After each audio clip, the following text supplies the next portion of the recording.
আজকে সকাল সকাল চলে গেছিলাম বেগুন খেতে, বেগুন চুরি করতে। যাই হোক, হ্যালো এভরিওয়ান, আমার নতুন একটা ব্লগে তোমাদের সবাইকে আবার অনেক স্বাগত জানাই। আর এটা কোনো বেগুন ক্ষেত না, এটা ছিল আমাদের বাড়ির উঠোনে, ঘরের সামনে কিছুটা জায়গা ছিল। এত বড় উঠোন দিয়ে কি করব, সেই জন্য আমার শাশুড়িমা অনেকগুলো বেগুনের চারা লাগিয়েছিল। আগে আমার এইসব জিনিসগুলো একদমই পছন্দ ছিল না, আমার মনে হতো নিট অ্যান্ড ক্লিন থাকবে উঠোন। কিন্তু এখন মনে হয় যে যে জায়গাগুলো বেঁচে যায় সেখানে হচ্ছে একটু সবজি, লঙ্কা, বেগুন এসব লাগালে কিন্তু বেশ ভালোই হয়। আর আমি যখন দিল্লি থেকে বাড়ি আসি তখন বেগুনের চারাগুলো একদম ছোট ছোট ছিল, সবে মাত্র লাগিয়েছে, কিন্তু এই কদিনের মধ্যে অনেক বড় হয়ে গেছে আর গাছ ভর্তি বেগুন ফুল এসেছে। এতগুলো যদি বেগুন ধরে মানে খেয়ে সারতে পারা যাবে না। আর প্রত্যেকটা গাছে কিন্তু অনেকগুলো করে বেগুন এসে আমি খুঁজে খুঁজে যেগুলো একটু বড় হয়ে গেছে সেগুলোই তুলছিলাম। আর তাই আজকে বলেছিলাম যে এইসব ভিডিওগুলো একটু বানিয়ে দাও। যখন দিল্লিতে থাকতাম তখন এইসব কিন্তু খুবই মিস করতাম, বাড়ির সবজি, বাড়ির উঠোনে লাগানো এসব কিছু। আর আমাদের বাড়িতে সারা বছরই কিন্তু উঠোনে কিছু না কিছু থাকবেই, যে সিজনে যেটা সবজি সেই সিজনে সেটা থাকেই।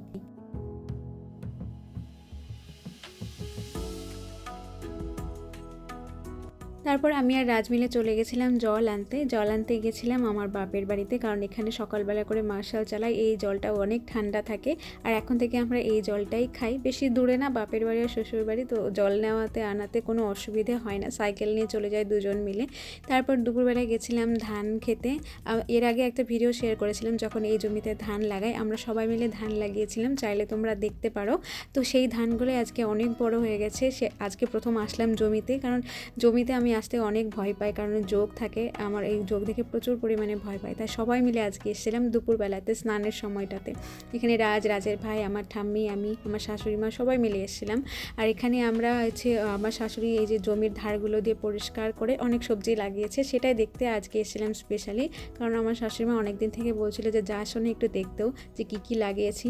তো এখানে সিম গাছের চারা বুনেছে অনেকটা, তো এখানে অনেক বড় হয়ে গেছে। আর এখানে পাট আর হচ্ছে ডাটা। আর যারা যারা আমার বাড়ির পাশ থেকে ভিডিওগুলো দেখছো তাদের জন্য বলছি, আগে থেকে নিমন্ত্রণ থাকলেও পাট শাক আর ডাটা খাওয়ার জন্য।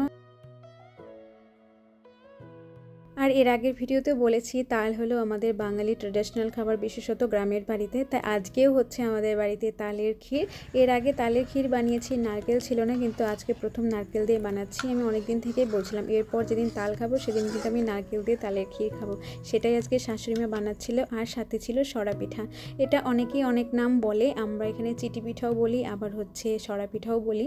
তো আমাদের বাড়িতে সরা ছিল না, ভেঙে গেছে, সেই জন্য আমার শাশুড়িমা একটা হাঁড়ি ভেঙে তারপর পিঠের সরা বানিয়েছে। আর আমিও একটু প্রথমবার আজকে জীবনে ট্রাই করছিলাম, তো ভালোই হয়েছিল খেতে। তো এটা আমাদের বাড়িতে হয় মাঝে মাঝে তালের দিনে, তাল পিঠে, তালের বড়া, তালের ক্ষীর এসব কিছু। তাই আজকে রাত্রেবেলা ছিল এই মেনু। আজকে এই পর্যন্তই, দেখার জন্য ব্লগে, টাটা।